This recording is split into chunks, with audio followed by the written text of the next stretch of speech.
I'm going back to my regular content starting tomorrow. However, this is one I wanted to do for a bit of a while. I am a sucker for learning biblical languages, and Hebrew has really captured my heart.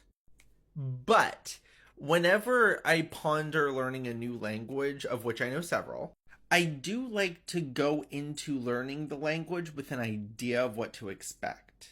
And Hebrew kind of caught me off guard.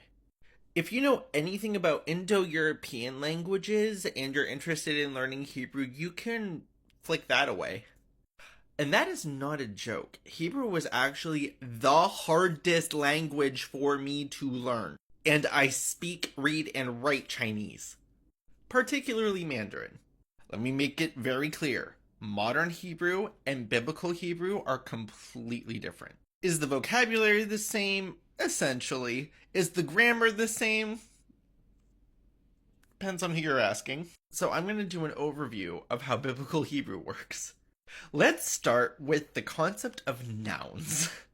So if there is, in Indo-European languages, a possessed versus a possessor noun, the man's book, the child's mother, the noun that is altered in Indo-European languages is the possessing noun. Like, in the child's mother, the possessing noun is child. It's opposite in Hebrew. And it turns the noun into a state called the construct. It's an altered or even a shortened form of the original. And that's just with nouns. The whole thing about masculine and feminine, that stuff you'll find in Indo-European languages too, so I'm not touching that. And verbs. Verbs. Oh yeah, Hebrew has conjugations. Yes, they do. There are two types of conjugations. One is a type that goes at the very end of the verb. The other is kind of like a circumposition. It's called a prefix type of conjugation, but it can be more like a circumposition with things at the beginning and the end. But that's not the tricky part.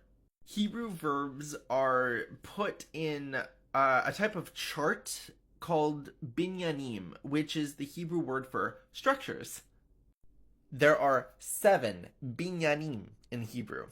So if you take a generic trilateral verb, what I mean by trilateral is that there are 3 consonants that kind of form the base of the verb. If you take a basic verb, there are 7 different ways to turn it into a stem. So a stem on top of a stem. The meaning of the binyanim is to essentially amplify the state of the verb, to make it causal or reflexive, or to make it emphatic. Oh, and I forgot to mention the word order, where the verb typically comes first. Hebrew is essentially verb, subject, object.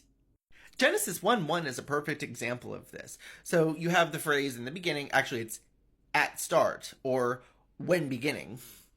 Created God the heavens and the earth. Oh, and I almost forgot to mention, Hebrew doesn't have any tense.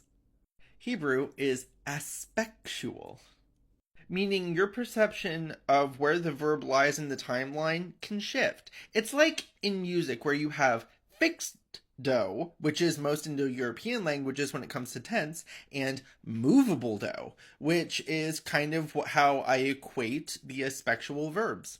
So a verb that is typically interpreted as past tense could also very easily be future. English is moderately aspectual. For example, if I were to say, I'm going to school tomorrow, that means in the future, but the actual state of the verb is in the present. So the aspect is saying it's going to happen in the future. Another aspect in English is our perfect verbs, such as I have gone. Hebrew, though, has perfect and imperfect. Indo-European languages, typically Romance languages, have imperfect verbs too, but they're also based on tense, and Hebrew just doesn't have tense. Although it does today, but again, that's the difference between the modern form and the ancient form. Oh, and we're not even touching poetry. This is just basic grammar stuff. And when you enter biblical poetry, say goodbye to a lot of those rules. Hebrew poetry is among the most versatile I've ever seen in a language. English poetry would be practically illegible if you wrote it in a similar way. The purpose of Hebrew poetry presenting itself that way is to force you to stop and ponder. So it is meant to slow you down. Anyway, I really did want to put this video out there for a while because I'm a nerd and I know, I don't even know if any other language nerds will ever come across this video, but for posterity measures, I decided to make it. I love Biblical Hebrew. I am a complete nerd when it comes to it, and it took a long time to get to the point where I felt comfortable enough to just pick up and read. And that's not even getting into the different pronunciations that you have and all of that. Yes, there are a myriad of different pronunciation schemes. I myself follow the Tiberian pronunciation, although that is not the case for most people who can read Biblical Hebrew. In case you're wondering, Tiberian pronunciation is kind of sort of a reconstruction of what was assumed to be the pronunciation scheme around the time of the Maccabees. Although I typically don't have that much of a problem when I hear it in modern pronunciation, but anyway, it doesn't really matter because it's all read anyway. But that's enough nerdiness for now. Pretty soon here I'm going to be right back into my normal content. Shalom.